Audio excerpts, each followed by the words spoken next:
Denver 7, and the spot Denver 3 are your home for the Summit all season long. And guys, after an incredible, wonderful, historical, even magical home opener at Empower Field last Saturday, the Summit now is back on the road tomorrow in Spokane, Washington to take on the Seattle Reign. Yeah, and Seattle has won 3 of its first 4, so another tough test for the Summit this week.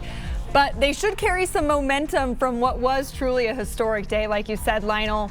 The atmosphere, the crowd, the energy, you could feel that something special is truly building here in Denver. And really the only thing that was missing was a win for the Summit. When you have a day like that, of course, you want to walk away with 3 points. But the foundation is there, the identity is there, and clearly there's a fan base that's ready for more, guys. Yeah, that's there too. Here's the thing. That was a scheduled loss, courtesy of the NWSL, right? You forced both the Summit and the Spirit to play 3 matches in 9 days, with the end of that sprint being Denver's home opener.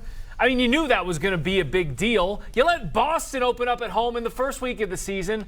So, yeah, honestly, I blame the league for the way that played out, but I digress. What we saw last weekend was more than a cool moment. It's a movement. So let's take a look back at 63,000 plus packing Empower Field for one of the biggest days in American sports history. When we first came into this league, it was nothing close to this. If there's a motto that should be branded across women's sports, is build it and they'll come. Colorado was waiting for this moment, and it's about time we had that moment. Some of us veterans had this moment where we were emotional because the growth of this league has been drastic, and the support that Colorado has come out and just gotten behind us is wild.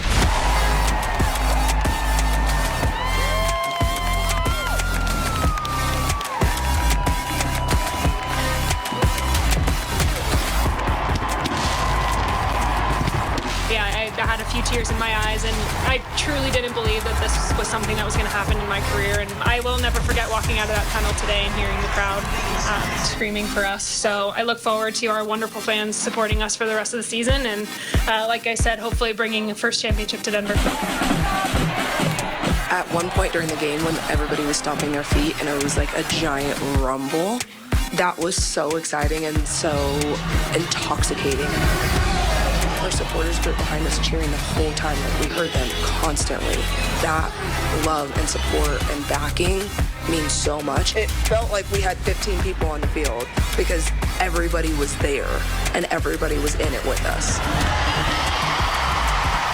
There were a lot of moments in the game where the crowd helped shift the momentum for us, and it was really special to feel those momentum shift moments and to hear the crowd get behind us. I don't remember the rumble. I was locked in, but I'm glad you do.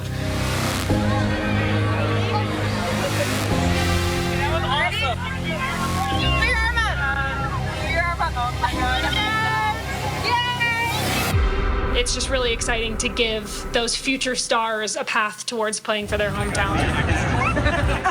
It's just a really special moment, and definitely something that I'm going to cherish. Because the people that came deserve to have a team that they're proud of, and that part of it I'm really passionate about, like our culture, how thankful and proud we should be that we were lucky enough to be part of that. Everybody else watched it on social media or on TV, and we were part of it. And not only were we part of it, all those 60,000 were behind us. That's something we should be super proud of, and should be the fuel to invest in trying harder, working harder, trying to be better. Our fans showed up and showed that like women's sports is on the map, and like y'all care. Thank you to everyone. Thank you to the 63,000 fans. Thank you to the fans that couldn't make it that still support us, and just keep showing up. Sum it up. Oh,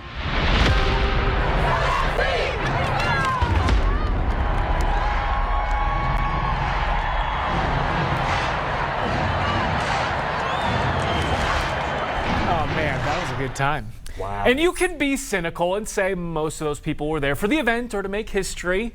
But look, their next home match at the end of this month at Dick's Sporting Goods Park, it's already looking pretty packed. There's real momentum behind this club, and that was clear when the players spent a literal hour after the match last week signing autographs. They're rock stars. Yeah, we were all out there, right? And all the action inside the stadium was awesome. But outside the stadium, the 3 of us were out there. There were tens of thousands of people from all over the state getting together, connecting with each other. I talked to people from Boulder to Colorado Springs, Wash Park to Lakewood.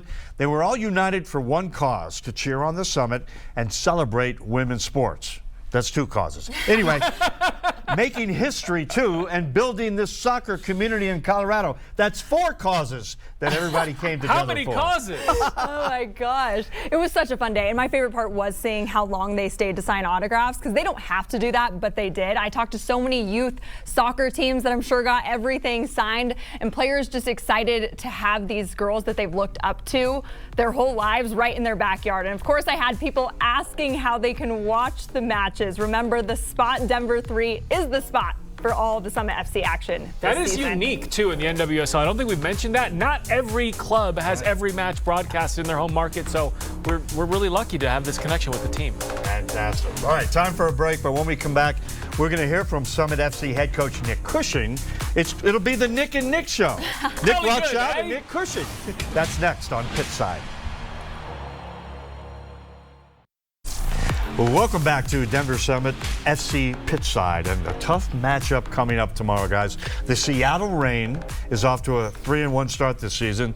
They've won both games at the little comfy and cozy One Spokane Stadium, which holds about 5,000 fans. Right, it's going to feel a little different this week than it did at Empower Field, but I caught up with head coach Nick Cushing to talk about his reflections on the week that was and heading into Seattle, what they're going to have to do to get a result.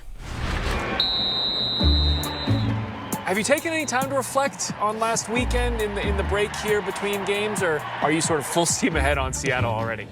No, we had a busy period before Washington, so we had scheduled some days off, which meant post the game at Mile High, we had some time and, yeah, time to reflect, and amazing experience. So proud of the club and of the people of Denver coming out, and yeah, we wanted to win, but amazing occasion. Do you find your mind like picking out any specific moments from the match that just really stick with you? Yeah, I wanted to be offensive, I wanted to be attacking, and those moments when we did create some small moments, when we had some corners and Melissa had some chances and Yaz had the chance, Tash had the shot, when the crowd are behind you and you can feel the energy.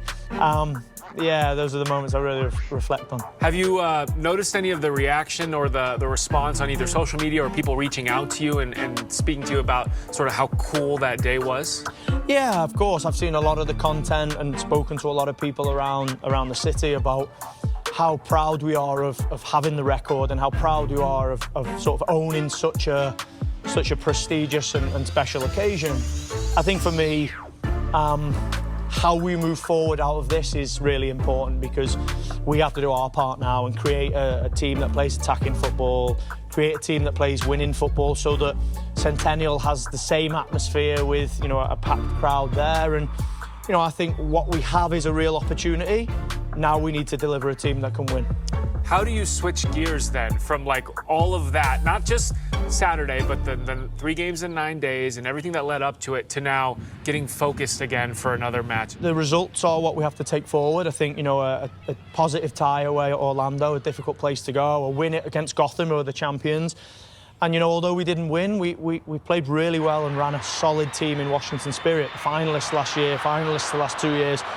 So I think we need to use that as confidence, but focus in on how we go and get points on the road at Seattle. A difficult team, established coach that knows the league very, very well, coached the most games. So for us, it is another opportunity to add more points to the board, but build on performance and keep building that foundation.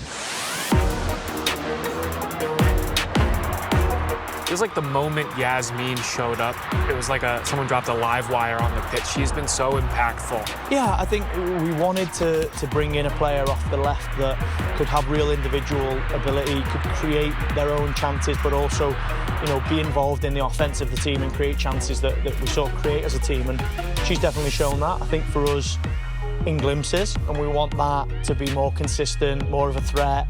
I think adding goals and finishing the chances and adding assists, that's Yaz's level. And I think for me as the coach and us as the staff, we've just got to facilitate that. We've got to give the platform, and I think you can see she's building a good relationship with Tash Flynn on that left-hand side. Carson is there, serving balls and giving them opportunity.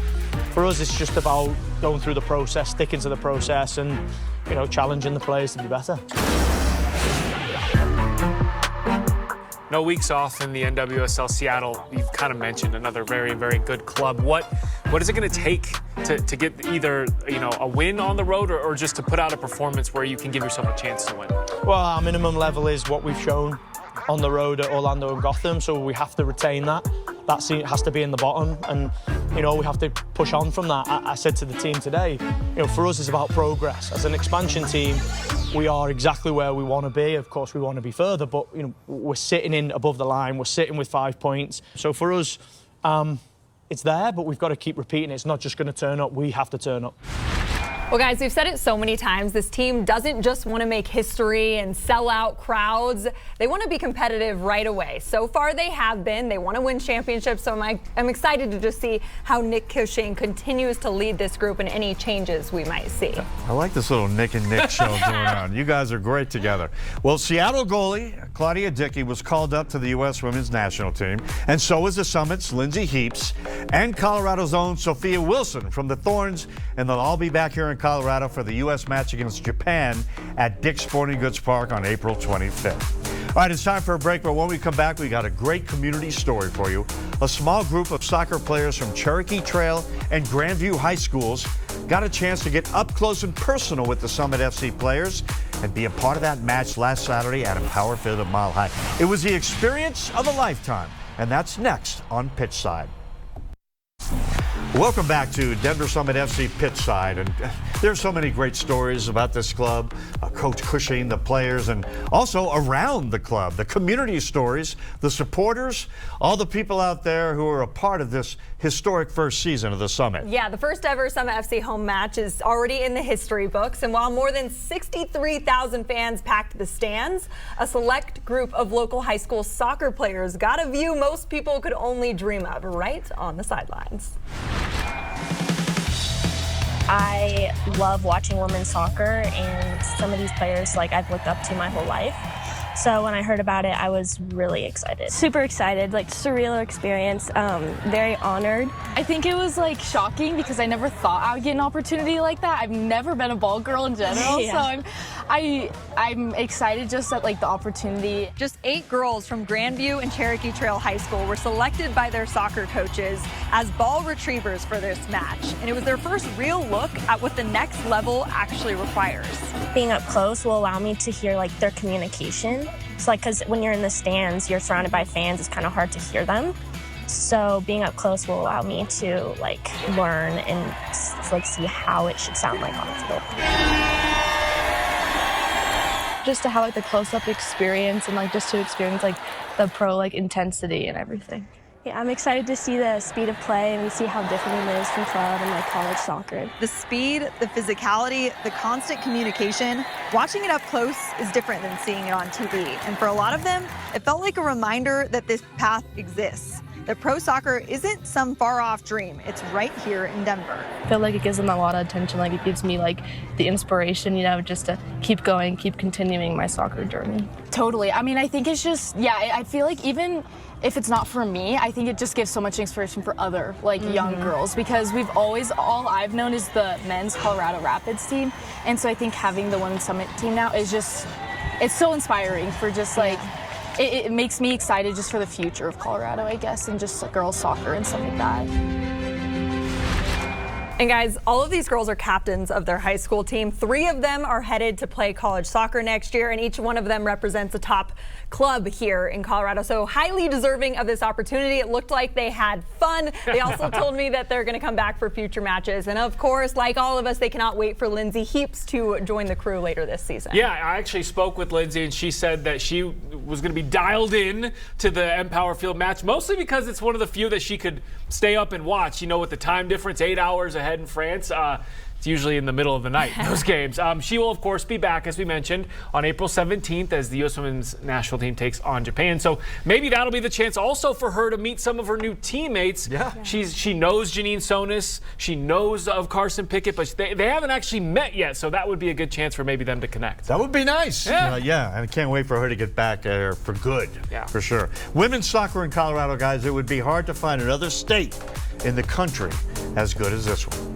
All right, coming up, we'll let you know how you can get involved in this show. We want to hear your voice on the Summit, so stay tuned to Pitchside We'll be right back after this break. Welcome back to Denver Summit FC Pitchside. I'm Lionel Bienvenu along with Brady King and Nick Rothschild. And we're looking ahead to match number 5 in the new season. It's in Spokane, Washington to play the Seattle Reign. And as we mentioned, the Reign, it should be R-A-I-N, but it's not, has a definite home pitch advantage so far this season. They're 2-0 at One Spokane Stadium. They beat the KC Current 3-1, beat Racing Louisville 2-1. And attendance for the Reign's first 2 matches were between 3,000 and 4,000. Obviously nowhere near 63,000, but it is a tough little place to play so far. Well, yeah, here you go, Lionel. They're actually on the road as well, the Reign. You might say, why are the Seattle Reign playing in Spokane? Well, it's because Lumen Field, where they normally would play their home matches, is under construction for the upcoming World Cup. So they're in the Lilac City to play the first 3 matches of the season, their home matches, rather. And I guess they're also embracing some of the greater Washington community. Well, that being said, it's a great test for the Summit, right? Going to a different sort of venue. They've had now a week to recover from that craziness of the 3 matches in 9 days, and then they have a 3-week international break after this match. So can you bear down? Can you focus enough to finish this first section of the season off on a high note? And after speaking with Coach Cushing and watching practice, I'm inclined to believe, yes, they will. I love it. Yeah, guys, Denver has to find the back of the net this week. I know, groundbreaking, right? It's easier said than done, but that is the biggest key to victory here. And Seattle has scored all of their goals in the first half of recent matches, so the Summit is going to need to come out strong and aggressive right away to try and steal this road win. All right, Pitchside, of course, is your voice for anything and everything you want to know about the Summit. And at the historic home opener last Saturday, we heard from so many of you who came out and will keep coming out to support the club. Here's a sampler of what you said. How excited are you guys about this soccer game and this soccer team? So excited! Like a 10 out of 10. I have a daughter, and I love that this is empowering women and little girls. What is it about the Summit and about sports that kind of brings people together from all over the place? You know, I think Denver's a soccer town, really. A lot of our kids play soccer. They've grown up playing soccer. And as a mom of girls, it's awesome to have a women's team now here. Yeah, it's just like a really good, like, it brings people together and like all to one spot for a common interest. A chance to get together and just cheer, just to be excited about something. We need to be excited. I just feel like the sense of community and just the sense of like cheering on your favorite team together, and you win together, you lose together, and just party in between. Have fun. Let's go Summit. Denver loves women's sports. Yes, we do. Denver loves women's sports. We want the WNBA next. Well, there you go. So what do you want to see this season on Pitchside? Just scan the QR code on your screen or check out our website, denver7.com, and send me an email. Yes, is there a player you want to hear from? Let me know. Is your name Nick? Would you like to join the Nick and Nick and Nick show? Is your name not Nick? I don't care. If you have a question for the coach or anything else, send it on in. Nice work. All right, the Spot Denver 3 is your home to watch the Summit this season, and you can watch the Reign match tomorrow with kickoff at 6:45. And we'll be back on Pitchside next Friday right here on Denver 7. So, we'll see you then. Remember, together we climb, right? Have a great night, and go Summit.